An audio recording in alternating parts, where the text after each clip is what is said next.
The High Court rejects the people of Crowborough's application for a judicial review into vast numbers of illegal immigrants being put in their town. And the tensions are rising. It's only a small town, and 500 men of fighting age have been dumped there, or will be, in a former military base. No provision has been made for how to keep these men occupied, how to deal with their libido in a very, very small town. The crime will rise, the attacks on children will undoubtedly follow. It's what happens every single time, and the people are very, very angry. Locals are warning the situation will turn explosive and violent. But the residents' group, called Crowborough Shield, has tried to block the Home Office's plan to house up to 500 illegal immigrants there.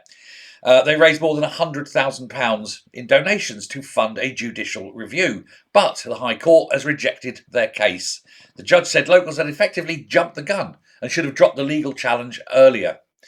The government says the site is being used to reduce reliance on migrant hotels. It's also going to increase the attacks on children in Crowborough. I expect the people of Crover will deal with this in their own wonderful way at some point, usually in the middle of the night, who knows. But residents say protests will continue. Some warn the situation will escalate. One local described the town as a ticking time bomb, another as a tinderbox, and a third as a place where one incident would spark riots. Campaigners insist demonstrations have been peaceful so far, but fear outsiders or isolated incidents would trigger disorder, and the police have already made arrests following earlier confrontation at the site.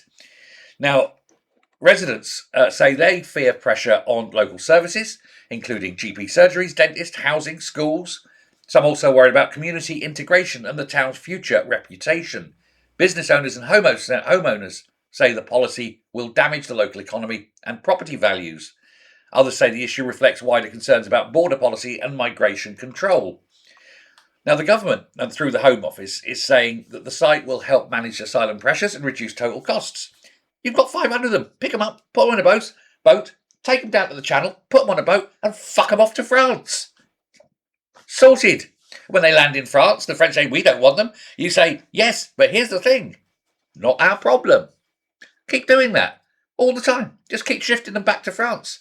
Let France deal with it and stop handing France all that money to deal with it. They're obviously not. But anyway, the protests will continue. Campaigners plan further disruption. A residents group would say it's going to launch another legal challenge. And for now, the policy stays in place. But it makes you wonder for how long. All I will say is, whatever you do not burn any of the buildings down. For God's sake, don't do that.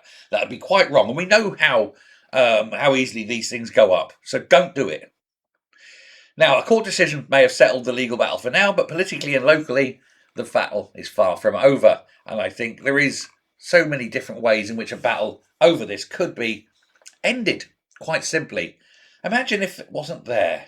What would they do if it wasn't there? They'd have to go somewhere else, wouldn't they? I know. Still, it is there for now. Let me know your thoughts. Thanks a lot. Bye. Don't burn it down. Don't.